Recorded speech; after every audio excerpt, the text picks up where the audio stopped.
Well, I just want to welcome everybody to the 33rd Annual Conference of the Adoptive and Foster Care Coalition of New York. And this is the workshop session number 4, the importance of co-parenting in foster care.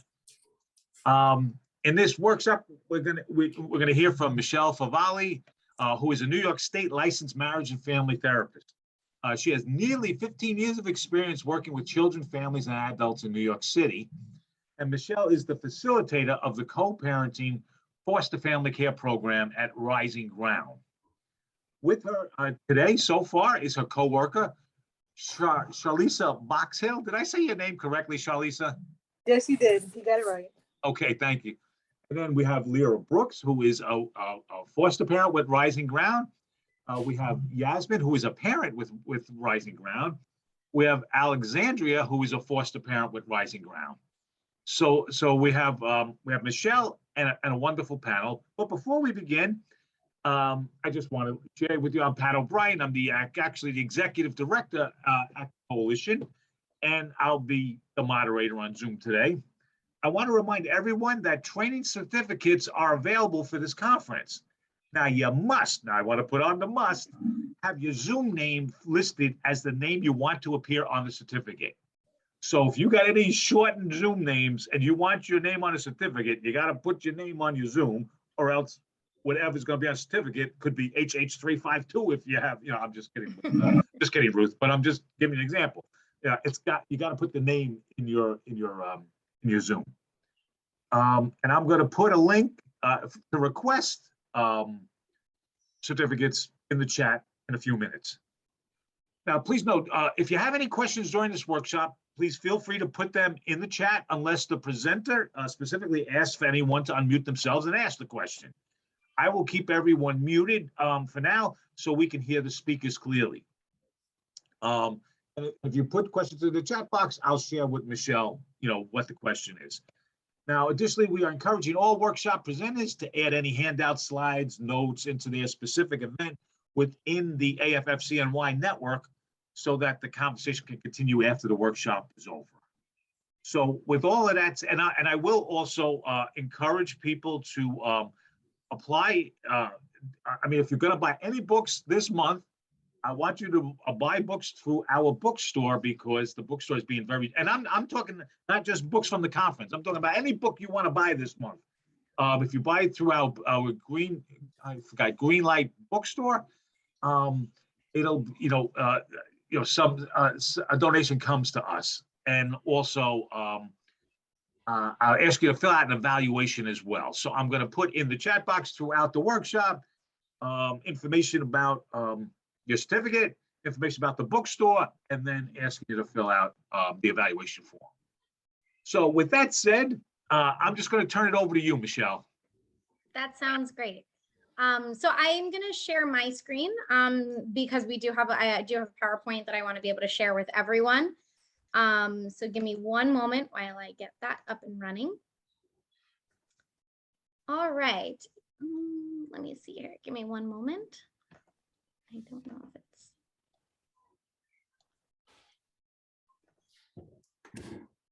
no. Oh, from the beginning. Here we go. Okay. Can everyone see this? Perfect. Thank you. All right. So thank you everyone for joining us tonight. So we're here on this lovely Thursday evening to talk about co-parenting, right? And its importance in foster care.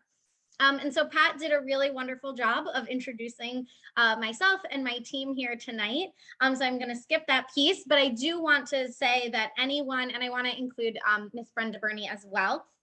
At any point, anyone on that panel, right? So Alexandria, Yasmin, Lyra, Charlisa, Brenda, feel free to jump in at any point. And, if you want to add anything, I have saved, I'm going to do my best to get through the PowerPoint in roughly 1 hour so that we have the last end for really the panel Q&A. Okay, so I do invite everyone to ask questions throughout. As Pat said, you can put it in the chat. You can kind of just like stop me and be like, hey, Michele, real quick, just a quick question. So feel free at any point as we're going through to ask questions. But I did reserve the ending of it for the panel Q&A. So I want, so everyone in our panel is ready to answer your questions, talk about their experience, anything that you might need from them. Okay. We're going to talk really about the importance of this, why this was, why Rising Ground really chose to focus on this, and how we're doing. So last year we presented, and we didn't have nearly as much information, I feel like, as we do now. We have a wonderful panel here. So every year we're getting stronger in the work that we do. So I'm really happy to kind of return this year and share some updates. And you'll see at the end that we have some wonderful updates to share with everyone. All right, so hold on, my computer. Can we go? Oh, there we go. Okay, so I always like to start off with this question. I asked this in my trainings for foster parents, and so I'm going to ask it to you all tonight. Would you ever drop your child off at a babysitter, at the daycare, childcare, you name it? Would you ever drop them off without meeting the people first? And you can raise your hand, you can shake your head, you can put it in the chat, yes, no, whatever you want. So I'm going to give everyone a moment. Thank you, Barbara, Rama, Heather. I hear nopes, I hear no's. Anybody on camera want to share? Of course not. Thank you. I always do a tour before. Perfect. That's amazing. Absolutely. Thank you, Steve, Brenda, no. All right. So as you can see, this is a resounding no. No one here has said yes, of course. And I like this question because this is oftentimes, right, what happens when children are removed and are placed in foster care. They don't always know where they're being placed and who they're being placed with. And that was really kind of one of the things that we started to think about at Rising Ground. Of we can't do this if we wouldn't do this with our own children, right? We cannot expect parents that are in our foster care program to also kind of have to do this. And so that's really what kind of got us started. I don't know why my computer, there we go. This is really what got us started on thinking about this idea of co-parenting, right? And what does that look like? And why is this so important for parents and foster parents to really build a relationship together? And I'll talk a little bit in a moment about our goals and whatnot. But I want to talk, a bit about that this is not a new concept, right? Co-parenting has been around in families for centuries, right? We've seen this in so many different types of families. We see it in divorced families, right? When parents are getting divorced, they have to try to navigate and split up the responsibilities of the children, right? Who's going to do what? Making sure that your house has the same rules as my house, right? We are, we want to be on the same page. We don't want to have children in the middle and pulling one parent against the other and things like that. Not just in divorced families, right? Some families are not together and they've not been together. And they have to navigate co-parenting, right? And raising a child when they are not together. We also see this in multi-generational households. If you live with your mom or your in-laws, or you live with an aunt or an uncle, and they have any child care responsibilities, you all have to be on the same page, right? How are we going to take care of this child? What are the morals? What are the values that we're instilling in this child? What are we saying yes to? What are we saying no to? Those kinds of things. And we also see it in single parent households, right? So even if a parent doesn't necessarily live with other family members, if family is a big support and helping out, that they often play a really big role in raising the child. And so they need to be communicating with other parts of their family that are offering them help and support. And so if co-parenting can work in all of these areas and all these different types of families, we started to think, why not in foster care? And I think somebody had a hand up, so I do want to, I'm not sure if they took the hand down, but I saw a hand go up. It was an accidental hand up. Oh, okay, no worries. Okay, perfect, we'll keep going.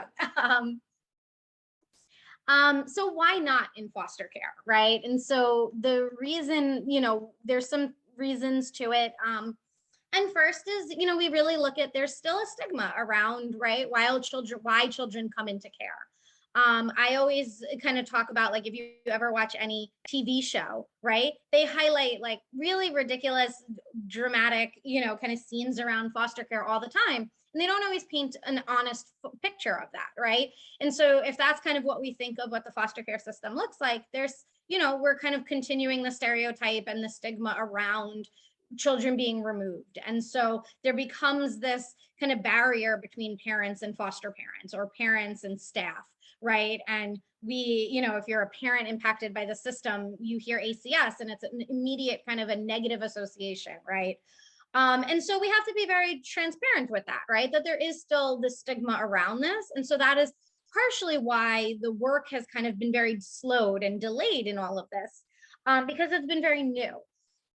And so with this stigma, foster parents, right, or workers have traditionally, and we have to be honest with that, have said, we're going to keep everybody separate, right? Like you go through me, the case planner, and you'll communicate with me and I'll share that information, right? And so systems were trying their best to kind of keep everything flowing and moving, but we're really hindering the growth of the relationship, right? Because we weren't allowing parents and foster parents to communicate, many years ago. It was like, kind of one here or there. And I've heard from a lot of our veteran foster parents that they used to do things all the time without telling the parents, the case planner, because they were like, I don't know if they would want that, So what we have really tried to upset that whole thing and say, no, we want you to communicate. We want you to talk about it. And also, I think also thinking about we didn't have the technology always to support this, right? If we're thinking about we have cell phones now, we have video chat, we have Zoom, we have so many things and platforms and devices that can really help us stay in touch with each other.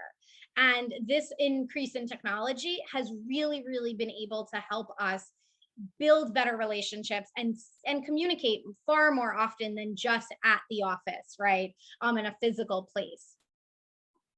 And so we are really helping to kind of push this forward. And one of the things that we noticed in the pandemic, so we had started this in January of 2020, this idea of co-parenting. And then in March, we were all sent home from the office. And so we had these grand ideas, right, of all the stuff that we were going to do in person. And then we were all sent home. And it was like, no. And so we had to pivot, right? We had to figure out some things. And I think that was, for me, such a bright spot in the pandemic, and especially early on, was that we were able to figure out what families needed because we couldn't rely on being in person. And so it really we had to get really creative, and we started to see some really, really creative things come out of the pandemic. And I'm really proud of the parents and foster parents who embraced it all, right? And said, hey, we have to pivot, we have to figure this out. Let's utilize technology. So we saw kids saying goodnight over FaceTime to parents and video chatting and them showing them their home that they live in the foster parent's home and things like that. And so that was really wonderful. Since we've, kind of been at this work, we've also added lots more employees to our roster here. So we have family support specialists, that do a lot of this co-parenting work. We also have parent advocates that are there to help support the parents. And we are boosting up our support services for parents and foster parents. And we'll talk a little bit at the end about, we have a co-parenting advisory committee now that really is helping to really change the face of what foster care looks like at Rising Ground.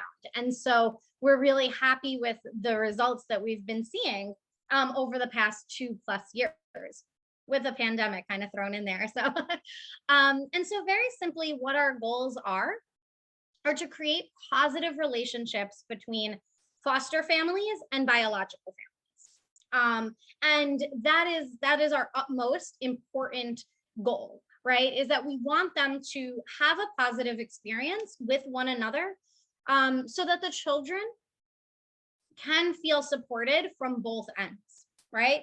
They are supported by their parents, they are supported by their foster families as well. And in order to do this, and in order to create this positive relationship, we really need to start by improving communication, right? We need to communicate better. We need to be able to all be on the same page with one another. And what we have found in doing this, in focusing on this relationship and focusing on communication, is that we're really able to reduce a lot of the stress. Not all, right? It's very stressful dealing with child welfare and foster care and all these agencies. So, you know, there's absolutely still going to be some stress there, but we are working to reduce the stress that is placed on our adults and on our children, right? As I had said before, children really get pulled into different directions when they're placed in foster care. They're going to visits at an agency, they have visits in the community, they have their parents, they have their foster parents. And so they're kind of all spread out. And so what we have found is that when we're able to be on the same page, there's more cohesion, right? It's clearer for the kids. Expectations are clearer. You'll hear a little bit about that later on when the panel starts to, kind of share their experiences with that is the impact that it has had on our children. And then our last goal is of course to provide more support and education and resources for everyone that's involved. We understand that this is different, right? This is going against what you might think, even if you've been a foster parent for a really long time, or you're a brand new parent to foster care. This might seem a lot. And so this is why we've kind of added staff to our team, and why we've done a lot of the things that we have done in providing workshops and extra support and things like that, so that everyone really feels supported. So it's not that we're saying, hey, go build this relationship on your own. No. The agency is going to be there, and the agency staff is going to be there to help support that. And of course, troubleshoot any barriers or concerns that might arise. Okay. And so what we have been looking at as far as our measures here is looking at this in two ways. We want to look at it quantitatively, and anyone data driven out there, this is probably, this is your wheelhouse there, and qualitatively. So quantitatively, we're looking at, does this lead to faster reunifications? Are we helping children and families reunite faster because of this relationship? And we are also looking at the difference between surrendering rights versus termination of parental rights. And the last thing we want is for a termination of parental rights, right? We want to work as hard as possible to really help families reunify. But in the event that that is not an option, we have seen amazing stories where parents have said, I want my child to be in this home, and I am agreeing to this adoption, right? And that is a very different thing, because that is, I think, probably one of the strongest things you can do as a parent, is to be able to self-reflect on and place your child to live permanently in someone else's home. And so we really, through this work, have really been able to help families come to what is the best option for the child. And also qualitatively is more parental involvement, right? So looking at, we see parents more and more at conferences. We see them more and more engaged in activities, coming to visits more. And at first, we weren't really sure where, what the impact was, but as we thought about it, and as we've kind of done some of this work, we've realized that this relationship between a parent and a foster parent, when it's working and when it's working really well, allows everyone to participate, right? And so when there's meetings, we've had foster parents call the parents and saying, hey, there's a meeting coming up, are you going to be there? Or we have this coming up, are you going to be there, right? And they're working together to really attend all of these things. And so we have seen a boost in involvement, because it wasn't, I don't want to be involved with the agency, right? It was, the agency is really working with me and for me. And then of course, the qualitative aspect of our work and what we've been really looking at is parents feeling more positive, right? As their role. That we're not focusing on the things that led them to foster care in that way. We're looking on, how do we help strengthen this family, and how do we work with this family together? and really help model some things that they've learned, right? And so they have, a lot of our parents have said they've learned amazing things from their foster parent, and that they're really happy that they've created and they've had this experience, although it's one that nobody wants to have to go through. We have had parents share later on with us that said, you know, I'm really, as much as I never thought I want to be in this position and I never want to be here again, I really wouldn't be the parent I am today if it wasn't for the work that you did and the foster parent did with my family, right? While we were going through the hardest time of our life. And so if we can get, you know, if we can find that this doesn't have to be a black spot on the family's story and we don't talk about it ever again, if we can learn and find something really positive from it, then that's amazing, right? And that is wonderful work. And so a little bit about the way that we work here, right, is we start from the very beginning. And so we start at our parent, what we call the parent-to-parent meeting, which is very, it's an ACS meeting that we have, and it starts with introducing the parent and the foster parent, right? And we start there because this is this meeting is usually done within the first week a child is placed. And so right off the bat, we are inviting parents and foster parents to come together. And in this meeting, we talk to them about what are the kids' likes and dislikes? What are things that are important about that the foster parent should know about this child? You know, you name it, we can cover it in this meeting. And it really gives the parents, and again, because of COVID, a lot of this has been done over the phone or virtually, but it really gives the parents and the foster parents that first introduction to one another.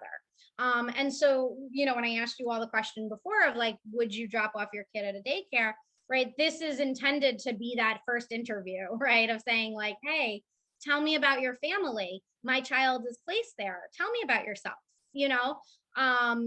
We've had parents share their religious backgrounds and talk and bond over religion with one another. And, you know, it really encouraged going to church with their child and things like that. They've talked about meals and, you know, you name it.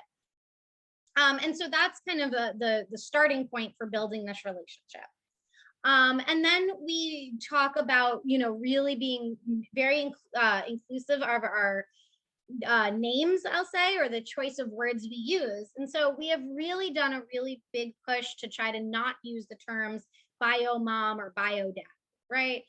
Because if you were a parent, you were a parent, right? You don't have to introduce yourself as a bio parent or the biological parent. You are this child's parent.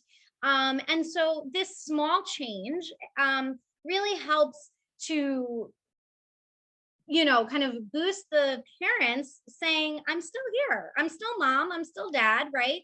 Just because my child is placed in foster care doesn't mean I lose that term, right? I lose that name. And so we're really mindful of making sure that, you know, this is the language we are using. And that leads to our part on inclusive decision-making, on being proactive versus reactive. And this is huge when it comes to co-parenting and building a positive relationship, because we want our approach, and our approach has always been proactive. So what I mean with that is, as things come up for a child, we talk about it. I use the example in one of our trainings of, if a kid falls off, right? If you have a toddler in your home, toddlers fall, right? They're learning to walk, they're clumsy, they trip and fall, they get bruises and bumps all over them, right? Now, if you show up to a foster care, if you show up to an agency and your child has a bruise on them and the foster parent's dropping them off, what is your first inclination, right? What is happening to my child? So when we're working within child welfare, we're constantly thinking of safety, right? And so instead, what we do is we inform the foster parents to say, inform the parent before coming to the visit. Hey, we were at the park. Your child fell off the swing. They've got a little bump on their head, but they're okay. Do you want to talk to them, right? Anything, so that this way, when you come to the visit, we know what happened, right? There isn't that instant, you know, oh my God, what's going on with my child, you know, kind of moment here, which is very reactive.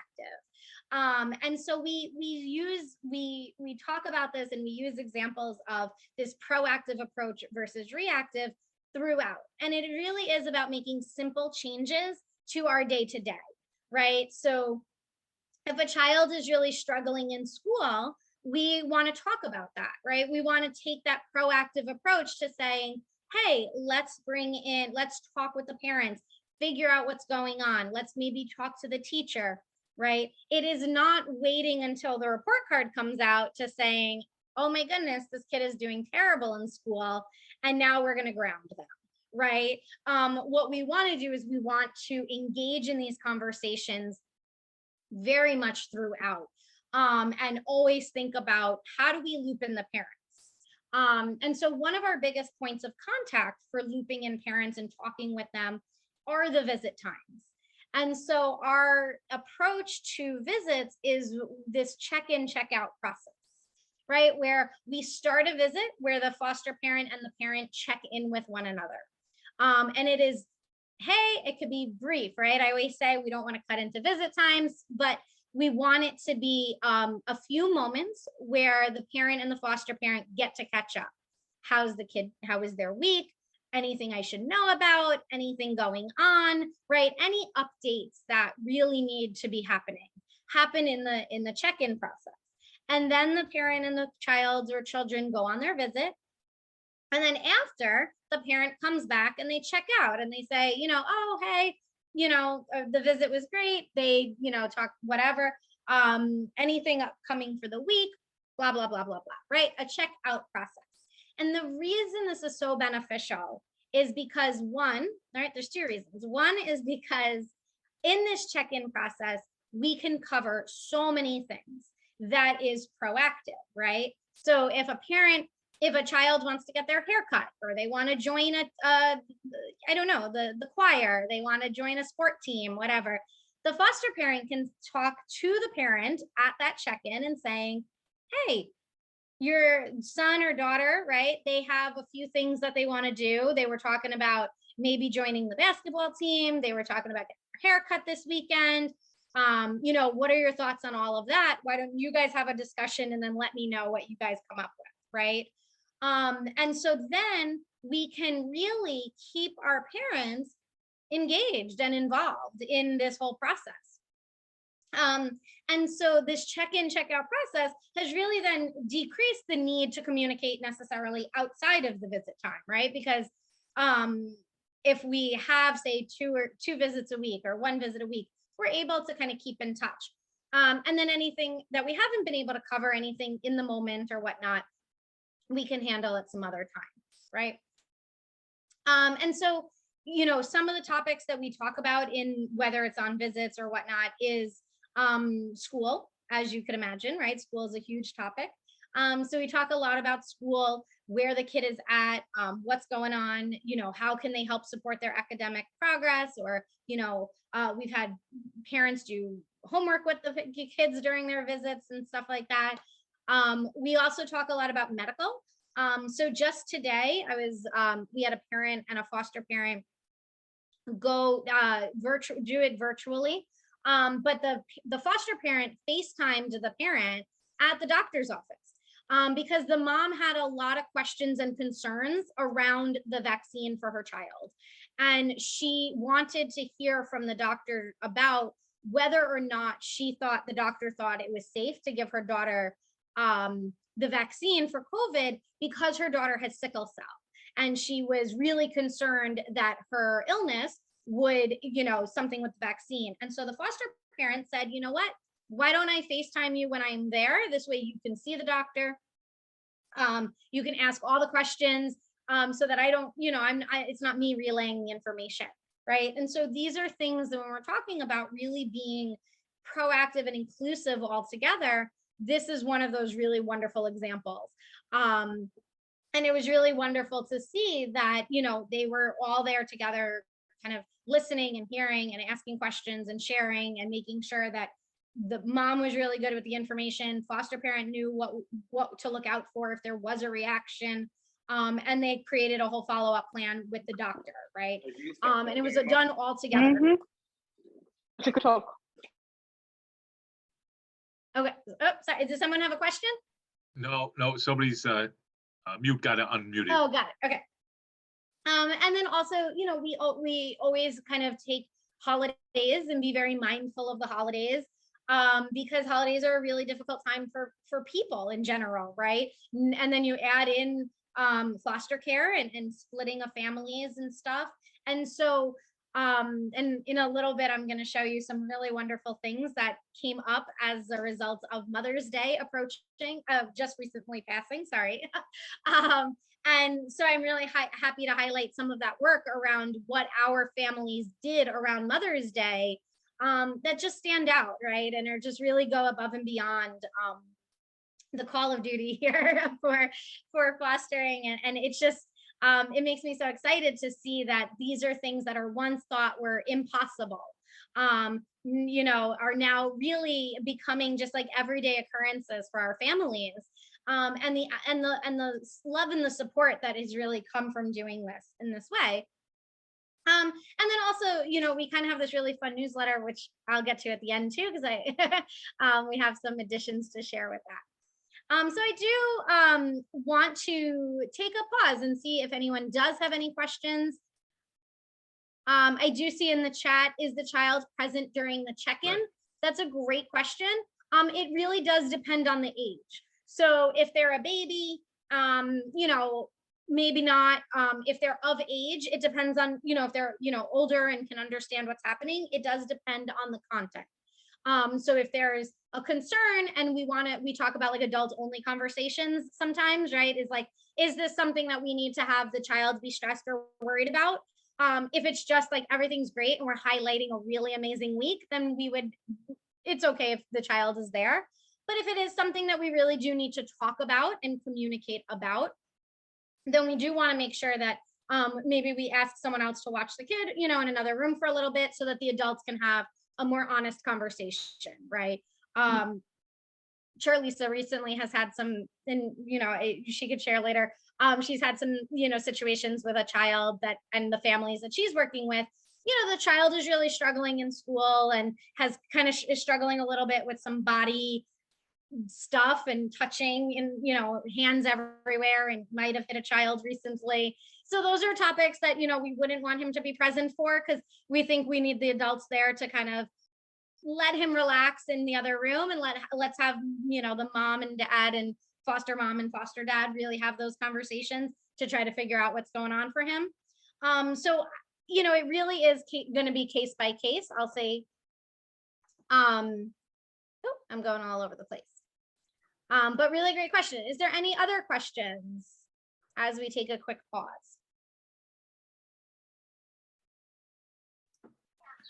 Yeah, I have a question. Yes. So are we looking at this to be like a model going forward? So all the kids that are going into care, that we try and do this co-parenting with all parents and foster parents? Is this the practice that we're trying to, use going forward to take away from the separation that we currently do? Absolutely. Yes. So we are definitely looking at, we should have a model in place that allows each and every family to benefit from this support. Absolutely. And we're unfortunately,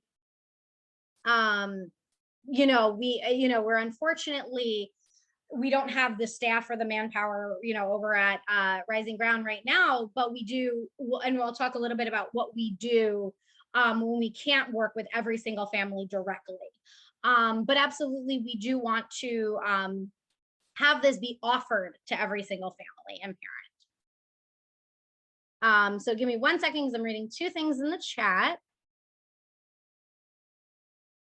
Yes, so a few things, and I'm really glad you brought these things up. So Steve, you asked, is there ever an exception to the rule? Is that in reference to having everyone be part of this at some point? Is that, or was that towards the child in the room?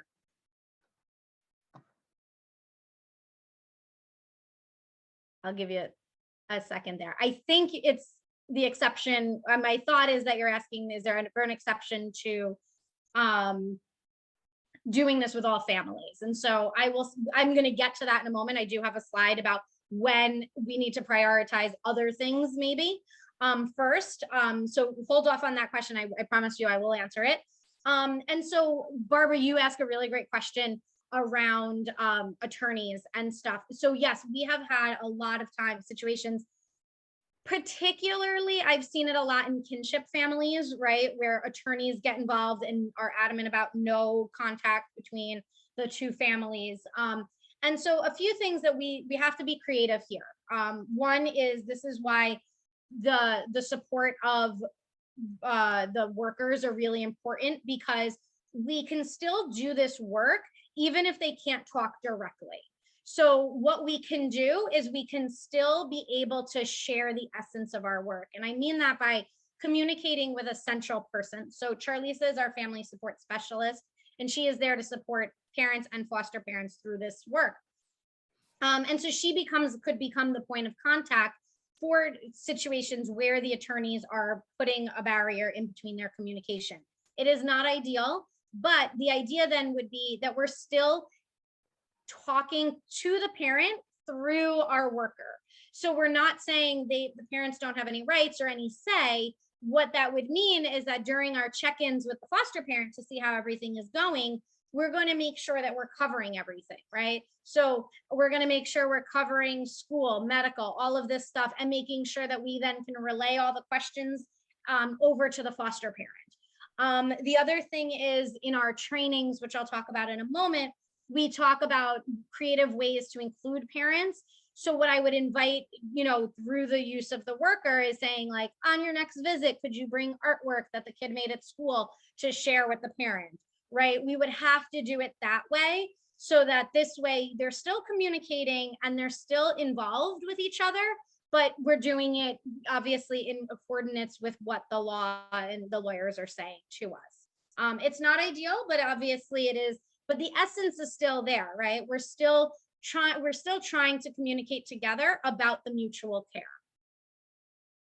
And I do hope, I don't know if this is in our future, but really to kind of push back on these lawyers and the court systems to figure out why these things are there, and is that a need to have these restrictions be in place? Is that something we can push back on and saying, hey, they would really benefit if they could communicate with one another. So I hope there's more work that can be done to grow this, to really kind of push some of those boundaries. So I'm gonna just briefly go through this, right? We have, we do ask that we figure out some method of communication between parents and foster parents. And so it's not always, in the first time, I think I told foster parents to share their number with a parent, they looked at me like I had six heads. They were like, Michelle, what are you talking about? No, why would we do this? And then again, through technology and kind of changes and stuff like this, we really figured out that I understand some people have businesses attached to their cell phone. They have, whatnot. I understand that we don't always want to give out our personal information. However, there's really creative ways now that we can communicate. We can give out an email address where we can, Google has, I think, just about everything you can do by just having a Google email address, right? You can Google chat, which is like an instant messenger kind of thing. You can video chat, you can do all of these things.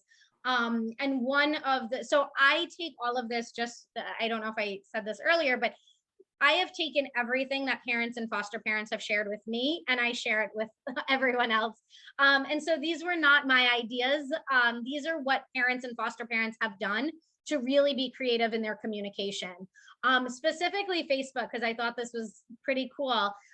We had a parent and a foster parent share with me that they have Facebook, and you can make Facebook private, or one of our foster parents made a totally separate Facebook account that she just used as a foster parent. And it had very, no information really on that, but because of their messaging app and their text apps and stuff like that, that she was able to, and she felt comfortable because it wasn't her own cell phone number that was given out. It was this like very pared down information on the chat platform.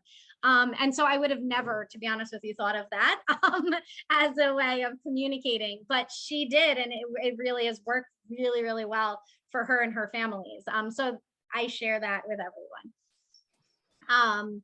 And so this is, sorry, I just wanna,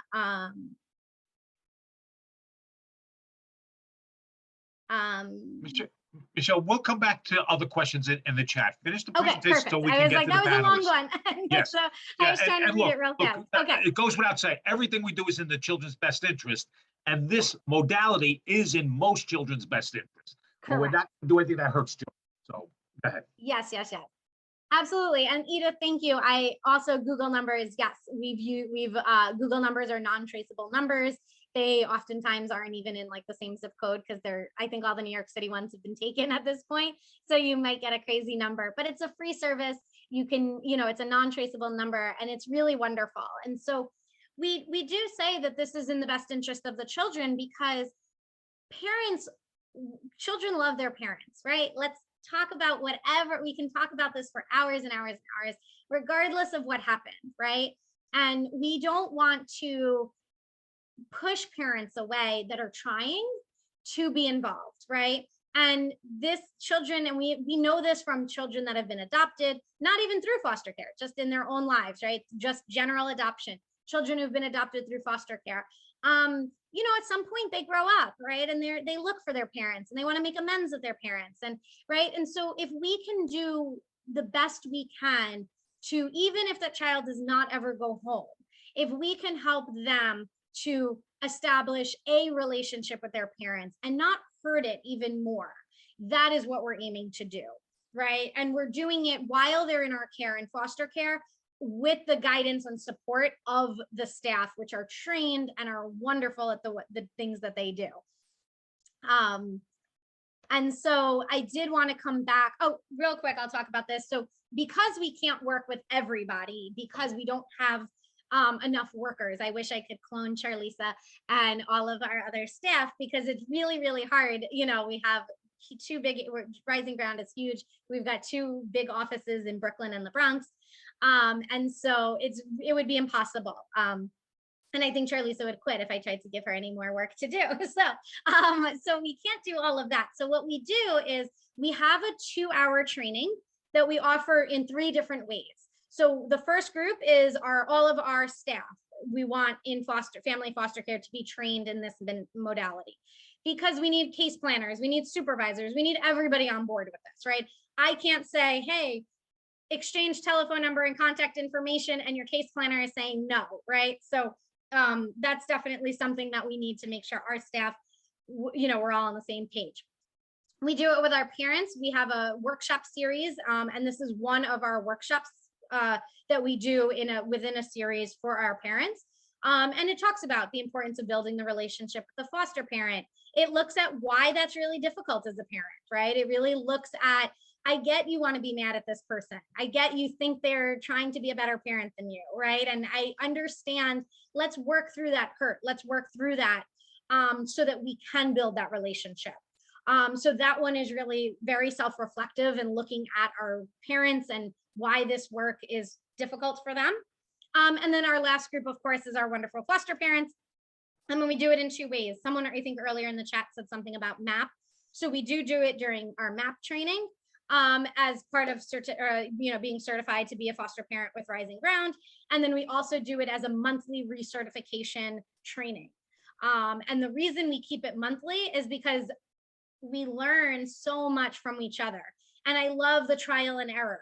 And Alexandria, I think, has taken it multiple times and always comes back to share, right? Like things she's like, oh, and I just started doing this, or I just started doing that. And it builds this community amongst our foster parents that says, let's try things. Not everything is going to work for every single parent. Not everything is going to be applicable for every single family, but by sharing amongst each other. And I also think that they believe each other more than they believe me all the time, right? So it's good to learn from our peers and not just me, or not just Charlisa and staff and whatnot, because they they see us as, oh, what do you guys know, or this and that, right? But foster parents who are living it day in and day out can turn around and then share with newer foster parents. And I love the updates that we get. So we do keep it monthly, and they do get, it is part of their recertification process, which has turned to be really, really wonderful for us. All right, so getting to, I did mention I was going to mention some barriers, right? And when this work, not that it becomes, it just looks different. And when we might need to prioritize certain things first before this, right? So we're always working with the intent of bringing our family and foster families together. And so I highlighted before a family that they were over Zoom today at a medical appointment, right? This is a family that has had some ups and downs. They have had really great times working together, and then some things had happened, and they, you know, were like upset with one another. And just like any family, right, we go through some struggles, and it's a little bit of, can be a little bit of a roller coaster. But to see them today where they're at now, back to working together, they never stopped that work, right? They always kind of continued even when it got really difficult. And so it's not to say that we don't work through all of the challenges. It's just that sometimes we need to prioritize some other things. And so the first thing we want to make sure is that our parents are taking care, and foster parents, right, of taking care of our own mental health, right? We can't work. It's really difficult to do this work if we are not treating our own mental health. And sometimes we're talking about really difficult mental health, untreated mental health. We're looking at some serious, very serious depression that might make coming to visits really difficult, or communicating really hard. We're looking at, you know, we have some parents who have diagnosis of schizophrenia and are not on mental health treatment. They're not on medication. They're not in therapy. That becomes very, because of part of that disease, becomes very unstable. So, you know, it becomes difficult to work with parents and foster parents when we're not working on our own mental health. So we put that out there because when we see, you know, kind of a rise in some untreated mental health with a family, we might put in some we might put in some supports to help that. So for a little while, we might say, you know what, let the communication flow through the family support worker, but while this is getting treated, right? Because we can kind of filter through, okay, what's mom trying to say here, right? So that it doesn't come off as, you know, ill-intended to the foster parent. So we try to work through that way. We try to help refer for mental health services and things like that. The same with substance use, right? We want to make sure, you know, we obviously do not allow anyone to come to our agency for visits or whatnot if they are actively high or drunk or on substances of some sort, right? We want to, because that is not safe for anyone. It's not safe for the parent, the child, or the foster parent or staff, right? So we do have these safety parameters in place. And, you know, when we think about working in this way, we want to prioritize these things, right? Because, you know, and someone had mentioned before, the best interest of the child. We don't want the child to see their parent, you know, really in a bad place. And so we would probably pause, not just working on co-parenting, what we might even have to pause some visits for a little while, right? That has happened before, because again, we're really trying to protect the child here. We don't want to put the child in this situation.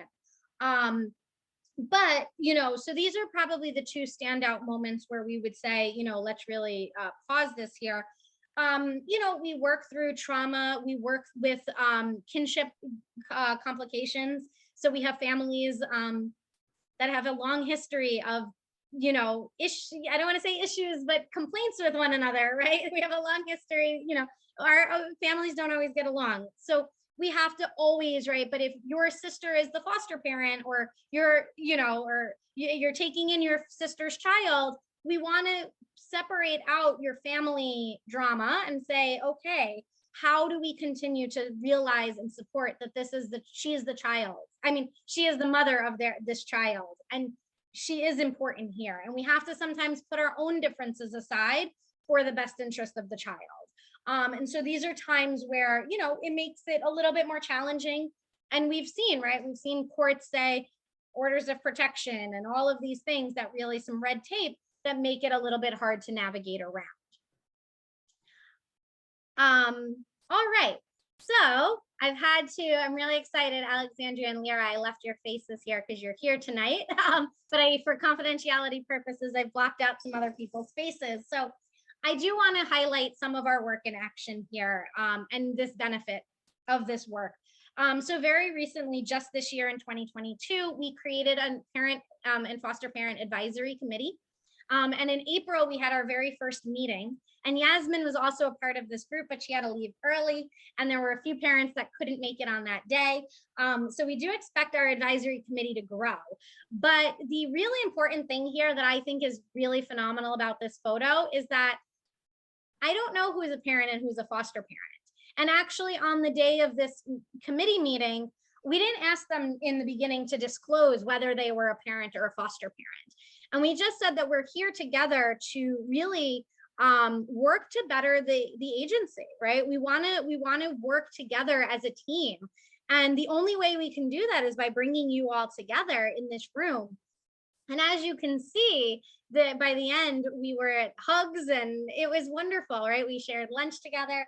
And this committee is really rooted in informing our practices, helping us spread the word around co-parenting to other parents and foster parents.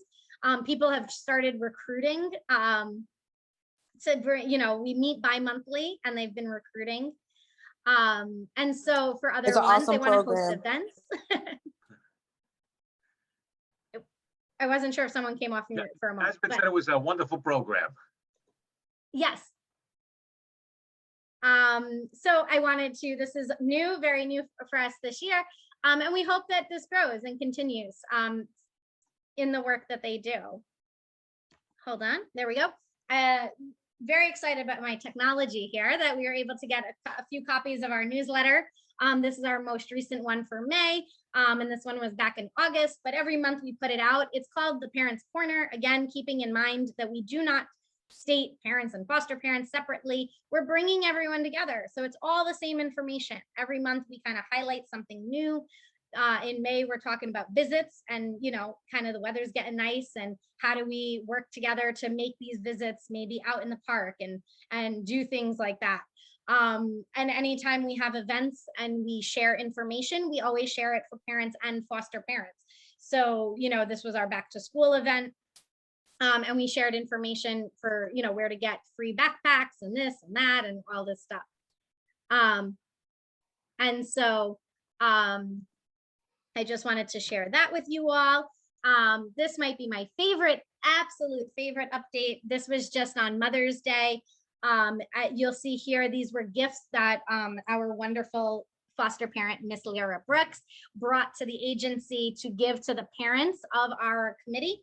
And any parent that wanted, you know, that we had for Mother's Day. So these are these beautiful bags that she put together and made for them. And again, it's working together, right? And then I shared these text messages because I hope you can all see it. But these were text messages about planning a Mother's Day lunch and dinner for the children and the parents. And so Alexandria here is our wonderful foster parent who took both, she has 2 children and she's had a whole lot. So I keep losing track on how many you've had in your home. But, you know, I think that I'm not going to read them out loud because I don't want to get teary eyed and cry, but I'm so proud of this because it just really goes to show how the responses of the parents to her work. Right. I could sit up here all day long and talk about this wonderful work, and Alexandria and Lyra are leading the charge, you know, on this work. And these were text messages. So as you can see, she's graciously agreed to share her telephone number with these parents. And, you know, they planned dinner and I hope she shares how it all went. But, you know, this is something that we're just like blown away by, right? And when I kid you not, when I started this work almost a little over 2 years ago, people really looked at me like we were nuts. They were like, no, this will never work. You know, it's too much. You know, there's a lot of safety things that are in place here. And so I'm really happy to be here today with so many of you to say it is working, right? And it is really showing. And I can just imagine what those kids felt to have Alexandria and their parents all together on Mother's Day is just wonderful because, you know, they didn't have to choose, right? They didn't have to feel sad on Mother's Day, like I don't get to see my mom. They got to see their mom and Alexandria, who has been a vital part of their growth and their development. So I am very happy. I was rattling as fast as I possibly could so that I could really leave the last 30 minutes because as you can see, I am in the presence of amazing, amazing people here. And so I'm going to stop sharing my screen so that I can see everyone and they all have their cameras on so you can see them. Michelle, is Lily here yet? I'm not sure, Alexandria, did she join? Who? Someone named The Lily? twins' mom, Lillian, did she join? Oh, yes, Renee Campbell. She's on. Renee Campbell, Oh, okay. Renee, why do I have her as a wrong name? I'm sorry, Renee, where are you? I don't, There. why didn't I see? Yep. Oh, there yes, you she is. are. Renee, how are you? Excellent. Hello. Good to see Yeah, I've you. been here the whole time. I am so sorry. I don't know why I had you listed okay. I am so sorry. All right. So I want to open the floor for any questions, any comments, anything. You know, we have Yasmin, we have Renee, we have Alexandria and Lyra here to share with you all their experience. So you can either ask them an individual question if you would like. So the floor is open. And as you're doing that, I'm also going to look at the chat as well. Is Alexandria and Renee paired and Lyra and Yasmin paired? Yes. So maybe I could ask the first question. Alexandria and Renee, tell us how this program is working for you.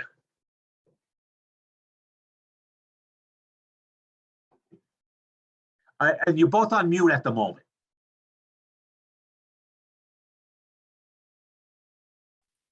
Okay. Well, I was working with Alexandra while she had my children in care. Yes. Oh, I'm off mute. No, you're good. We hear We you can now. hear you, Renee. Yes.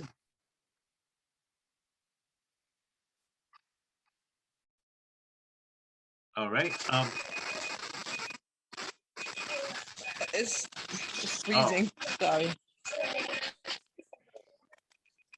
So Alexandra, can you share with us a little bit, and then maybe Yeah. Renee will get her sound adjusted? Okay. I had Renee's children, they're twins, in my care for a while.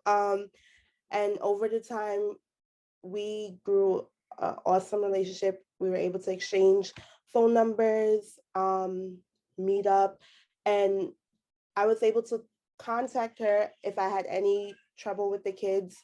And she was able to shed some light on what worked for her. And same thing for her, like if she had a problem, then I was able to chime in and say, okay, well, this is working. And we just kept each other in the loop.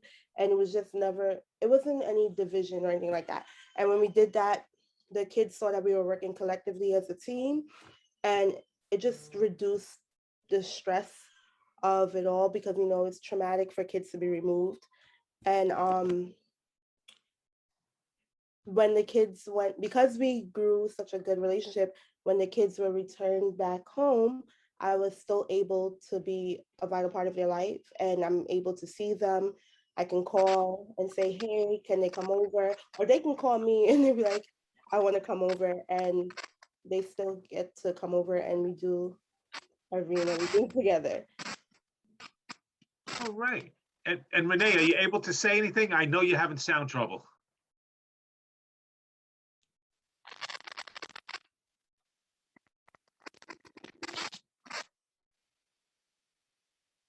I don't see you talking, but you are. Yeah, I'm sorry. I don't know what's wrong with my phone. I can hear you.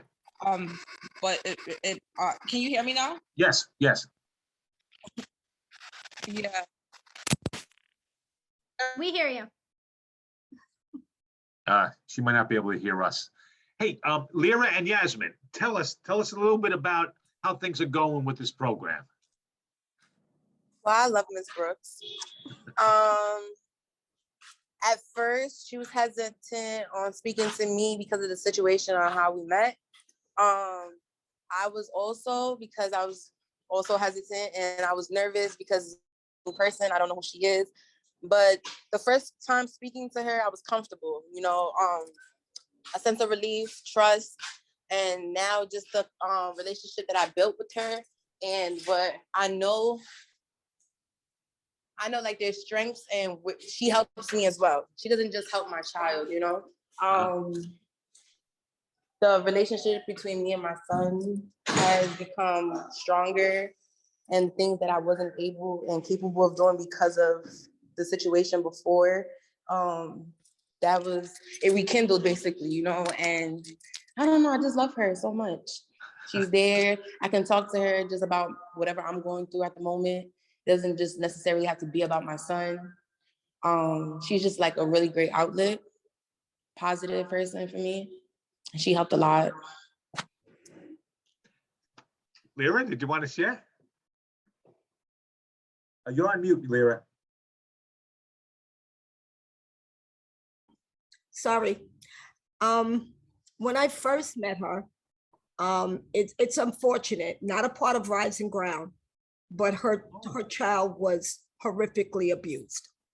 And, you know, part of it was that he was adopted and that person abused him horribly. And, you know, they made it seem like mom kind of like hurt him and gave him away and whatever. So I actually was very protective of him. So I didn't even want to speak to her at first. And, you know, the supervisor of the therapeutic program, she was like, please, she kept convincing me she is no different than any of our teens. She was angry, she's whatever, but you know our teens, you know how they are, give her a chance. And I am so grateful to God that I did, because what has flourished out of it is unimaginable. Like our first visit was at the aquarium. First of all, her child is now just recently made 10, and he had never been to any type of places, not the Bronx Zoo, not nothing. The people that had him did nothing with him. So the first thing I did, and she lives in Brooklyn, I live in the Bronx, but we went all the way out there and we rocked out, and I let her have him. I could see from my peripheral view, but I let her be his mom. And to me, that was like I kept feeling that if he was gonna have a shot in life, I needed to allow her to do what she had not been able to do for so many years. So this was my continued thing. Christmas time, they put the tree up. I didn't touch the tree because she's never put up a tree with her son. I allowed, you know, he recently had a birthday. She was here at 6 o'clock in the morning dressing him for his birthday. We went down to the school bus together. There isn't a fear. We don't have to be, you know, some people may not be that comfortable being that close, but I've been working with people for so long and having 34 years even in domestic violence. So when you're working with children and families, parents, so this is what I'm seeing is they both have been robbed. And what can I do to make? And what's making it even better that Michelle doesn't know is that the judge on the case, she said she sat on the bench, what, 33 or 35 years. Yeah. She has said to ACS and to the agency, you know, people, never in her life has she seen a foster parent system like ours. She is really blown away by, because at first she thought Yasmin didn't really know her child. You know, she sees everybody had it wrong. And this is what happens sometimes with our teens. And I'm just so grateful because she is breaking down barriers, the relationship, the love, when you see the two of them together. And that's what tells me to just let it be and embrace them and support them all the way. And that's what I want to do. And I'm gonna address a question to Charlisa now. Charlisa, you work with these two families, is that correct? I work with Alexandria and another parent. Oh, okay, so you're not working with Lyra and Yasmin right now? No, No, we not right work, now. Okay, Michelle, am I hearing correctly? Am I hearing that a child that was adopted is with Lyra and you're working on a reunion with the child's original parent? yeah, we're Yes, gonna call sir. you, Pat, about that. We're gonna Okay. call you. Yes. We were gonna call you, Pat, about that. All right. Because judges can vacate termination orders. Well, Yeah. this judge is saying Thank you. she's never I'm heard sorry. of that in her life and she doesn't know how to do it. So I told Yasmin, there's this guy, Pat O'Brien, and we're gonna call him because he deals with adoption. And, Yeah. She you know, literally said this the day before yesterday. yes, I Oh said, my gosh. I'm gonna This is like see- your really big introduction, Yasmin, to Pat Yes. O'Brien. So, Hey, now you get to see, but this is honestly, it seems that people are very confused as to how to do it, right. and they wanted to make And it her is the- confusing. So I understand why a judge doesn't know. But I just wanted to give Charlisa a chance to share as a worker's perspective in this co-parenting program. Tell us how long you've been with the project and share a little bit about Alexandria and Renee.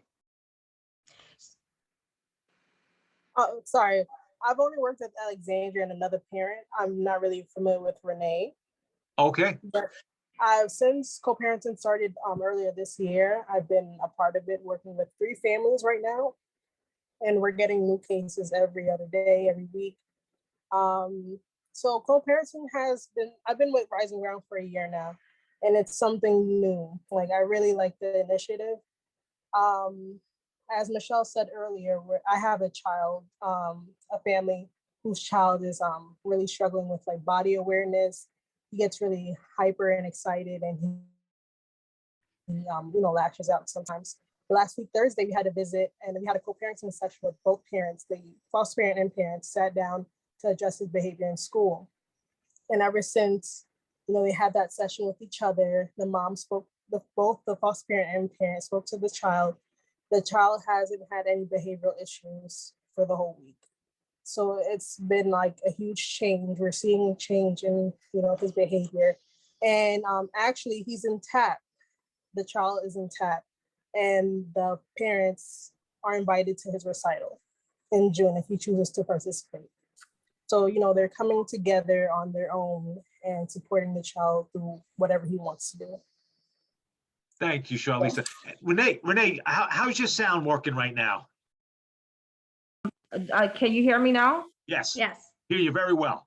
Okay. All right.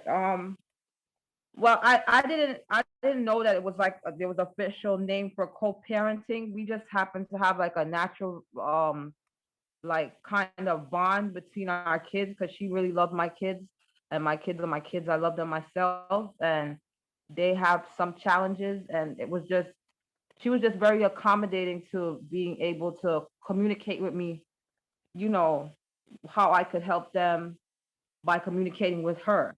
Mhm. Because like basically it would never, the way that my kids are, it would never work if it was like any other way where I had to talk to only an agency.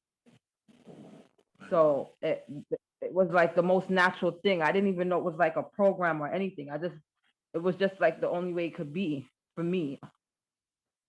So she's like a relative to me. Like they see her as like a relative, like not even a foster parent. Oh, that's wonderful. Yeah. And they're home now. They were living with Alexandra, but they're home now with you. Yeah, they're with me. And they still communicate with her, and like we still communicate, and that's like no, you cannot touch that now. It's just as natural. It's natural. I'm doing no. Yeah, so it's just as natural as can be. Basically, like it's just it was just very easy to do it with her, and she just realized that I'm doing this. I cannot talk to you. we just realized, I realized, I'm pretty sure she realized that the way that especially my son is, it would never work if I could not talk to the parent. Yeah. Would basically terrorize that foster parent if they could not contact me. Mhm. So she understood that, and we were able to work together, like to his improvement. Like he was hospitalized, and she was just so patient with him. And I have like anxiety and PTSD and issues, and like I literally could not sleep. I would be sick if I was not able to communicate with the foster parent. Or I would have to be thinking like, I could trust her 100%, no matter how bad he got. Yeah. So it was a great relief, and it helped me get better. It helped them get better. It helped us reunite. I mean, it couldn't be any other way, I think. All right, that's a wonderful story. I wanted everybody here to hear all of you. Now, I will keep asking the questions, but I would prefer that you guys ask the questions. Or Michelle, if you think of a question I didn't ask. But please, we're here at least until 8:30. We have this wonderful panel with us, and I know we got a lot of great foster parents on this call right now. Folks, ask away. You can unmute and ask a question, or you can throw something in the chat. I got a question. My name's Ruth. I got a question for Miss Renee and Miss Yasmin. How did they feel when they first? I work for foster care, and I think this is a really, really, really beautiful thing that is being done. The way this program is, I was just wondering how, as the parents, Yasmin and Renee, how they felt when it was first introduced. So we're going to communicate with the foster parents. Was there any anger there? I mean, did you embrace it straight away? So sure, no problem, or was it, I don't know, because I see both sides to this. I see how parents can be very angry because they think that this other person is trying to raise their child, or they think they may be raising their child better than them. How did you embrace the whole program at the beginning? Me first or Renee? Either one. Okay. It was like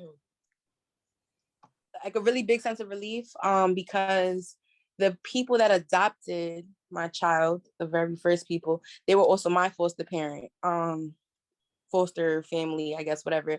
So I trusted them. So when everything happened, it was like I couldn't trust anybody.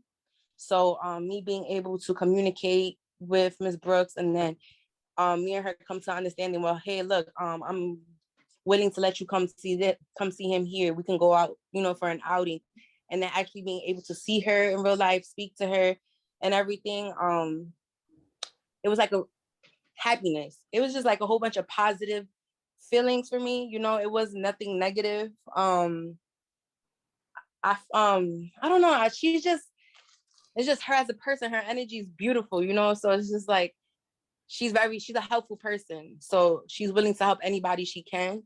So she's very firm. I'm not gonna lie, she intimidated me when I first spoke to her, but I seen where she was coming from. I was gonna say, Yasmin, you shared a story once of the first time. What did Miss Brooks say to you the first time? And you were like, what is this lady? She just cut me off. She was like, listen, I'm just gonna ask you this one question. She was like, are you here to stay? If not, we could just end this whole conversation now. Like, she was just straightforward and blunt, and she was just so aggressive, and she looks so little, and she looks so little on the camera, and I was just like, bitch, yeah, but I didn't curse or anything, but I was like, yeah. But after that, she made me cry. So it was a positive outlook for me, but she got crazy with me, y'all. But it came from a good place. So I respected her, and just speaking to her that first time, it just showed me the type of person she was, what she intended to do for my kid, what she wanted for him, what she wanted for us, as a group, as me being a parent and being able to do what I want to do, parent my child, how I want to take him, haircuts, buying him clothes, holidays, school things, medical, everything. I'm always updated and everything. So it's positive for me. I feel like I'm back in the loop with my kid.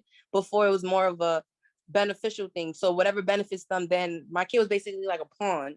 So this is something I've always wanted, and to have Miss Brooks, it's like God just placed that in my life for me.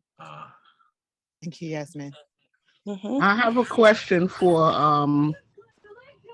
the director. She disappeared. Where is she? Are you talking about Michelle or Charlisa? They're both here.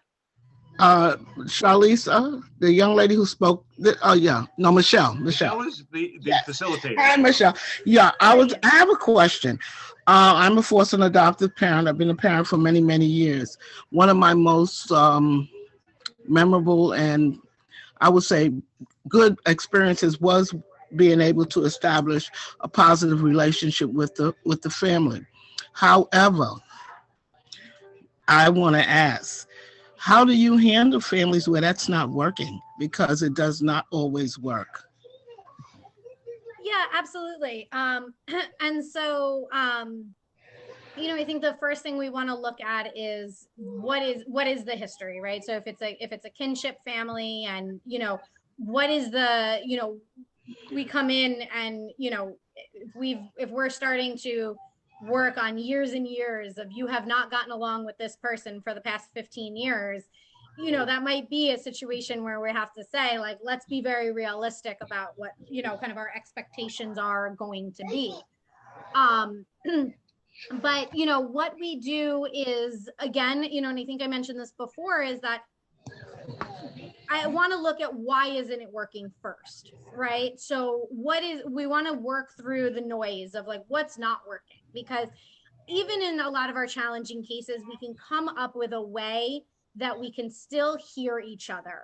It mightn't be through other people like myself or Charlisa, or it might be through other avenues. It might be through written communication. But I do want to really look at like what is, if we pare it all down, what is the reason that it is not working, or what is not working, right? So before and then we would decide what to do in those situations, right? Because I think a lot of times we kind of get caught up in, we have, and Alexandria and Lyra are wonderful examples of like the sky's the limit, right, on what this can be and do. But we also have some families where they say hello in the visit, they communicate about the kid, and then that's it, right? Like that it keeps it very cordial, right? Where there's not going above and beyond, right? Maybe they aren't coming, they're not going to the dance recitals and all of those things, but they are able to at least communicate about the needs, the basic needs of the child, right? So that's kind of what I look at when we talk about like, is it working, is it not working, that kind of thing. We look at it as this gradient, right? There's basic level of communication versus the sky's the limit, which is what Alexandria and Lyra really do here for us. Quick question, Michelle, based on that, and then we'll go back to the panelists. What is the success rate for the return to parents for those who are in the program versus those who are not in the program? Do you have any stats yet in your 2 years? I don't have them off the top of my head, because, but I'm happy to kind of pull that and get that to you. We are in the process of kind of looking at our this year alone and the first 6 months, because we've done some things a little differently. Yeah. So yeah, I am happy to kind of get back to some people on numbers. Okay. Renee, you have your hand up. Go ahead. Renee, do you know you have your hand up? Renee, can you hear me? And you're on mute. Okay. Yeah, hello? Yes, I can hear you. Can you hear okay, me? you have your hand up. Was that intentional? Okay. No. Oh, okay. Renee, I just Yes. want you to know, there's a little hand in your corner, so I just wanted you to know it was there. Other questions? For Renee, I want to ask Yasmin or Renee either. I know Yasmin was very candid in saying at first she was a little intimidated. And how did you get support to get over that initial meeting so that you were able to move forward in a positive way? I was actually intimidated for like the first 5 minutes just on her demeanor. And in the beginning, she was very strong and everything, but it came from a protective place because my son was abused so bad and being told so many stories about me from the family. And I had to tell her, yes, I did go to jail. Yes, I was in a really rough place.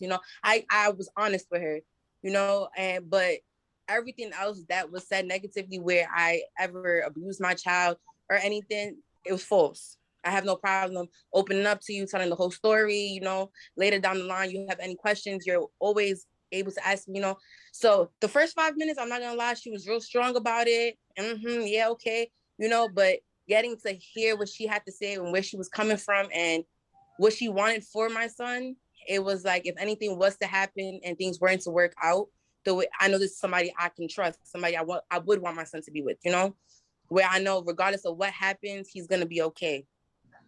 So it was literally for like 5 minutes. And after that, I had to call my dad. I cried to him, like, the lady, she seems so mean, but I trust her. And he was like, what do you mean you trust her? And it's like, I don't know. It's just a feeling that I have.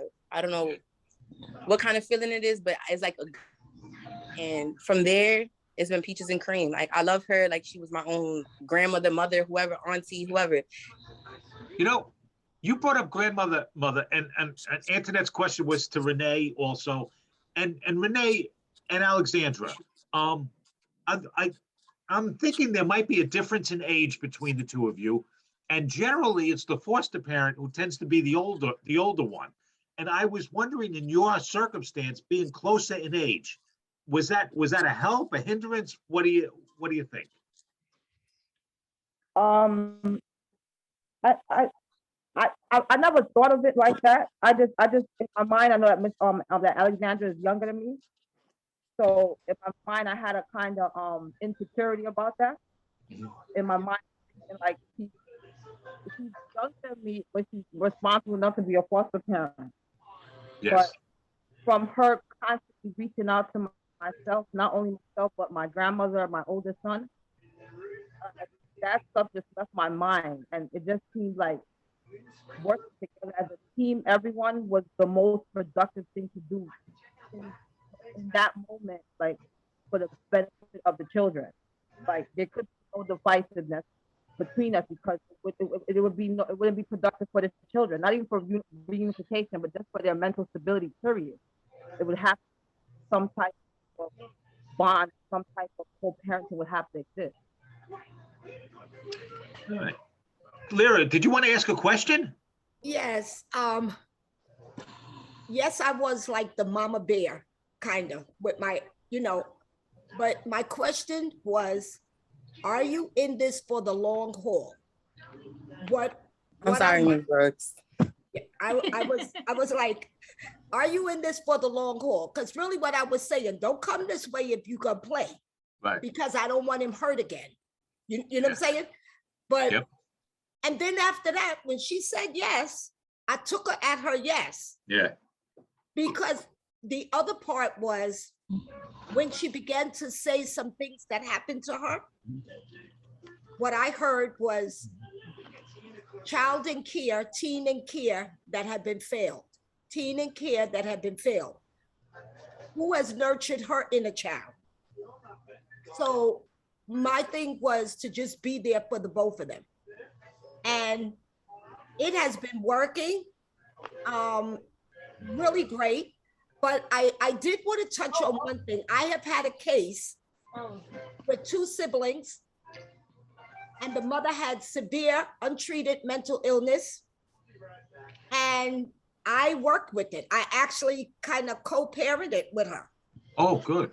And it was extremely hard. She made me a 4-page list of what her kids could eat and not eat. And I was very patient, and I asked her if she could let me know. And she didn't allow her daughter to wear pants. She had to wear dresses. They had to be like really, and it was just the wildest. And I would take heed. And then sometimes I might put those little we call it capri pants under her dress because it was cold or whatever. But I always made sure to tell the mom, and I always had the kids make some type of arts and crafts or some type of present so that whenever they went on their visit, they had something to take to their mother. All right. The picture day package. If I get a picture, that's fine, but I really like give it to the moms. Let them pick out what they want. Let them do whatever, because again, I physically have their child. They don't have their child, and give them as much ownership. That's what I feel of their child. I can't Ms. Brooks, imagine. Michelle, go ahead. Sorry, I don't want to cut you off, Ms. Brooks, but I just want to be mindful of the time. And I did Yeah. see in Okay, the chat that there was a question about whether or not we were in Westchester County. So we don't have the foster care program with Rising Ground that we utilize this approach in is our Brooklyn one. I mean, our Brooklyn and Bronx offices. So not we are in Westchester County in other ways, but not our foster care department. So it is currently only within the city. So I want to take a final question for either Yasmin, Lyra, Alexandra, or Renee. Any other questions for our panelists? No, I just want to say thank you for telling y'all stories and everything. You guys were amazing. Yeah, Yasmin, I want to read something to you from the chat room. And this is what one of the other moms said. Yasmin reminds me of my foster daughter, who's now 27. I love her so much and my grandbabies. Just wanted you to, somebody wrote that. Well, thank you, And I guys. just wanted to thank the two ladies, Renee and Yasmin, because I think that they seem so open and willing to communicate. And I think that's a big part of why their stories are so successful, because, you know, they were open to hearing. And I think that they both said something that was very touching, because she moved beyond that initial, she wasn't angry, but just the way she thought she was approached, and considered what was in the best interest of her child. And they both seemed to do that. And I think that was one of the reasons why their relationships were so successful. And I wish them all the best. Thank you so much. And I also want to say how much I appreciate having the two foster parents here. One who's very seasoned, which is Lyra, and one who seems to be very youthful, and youthful is good in foster care as well. So thank you, Alexandra, for serving the children in the way you are serving them, and connecting with their parents.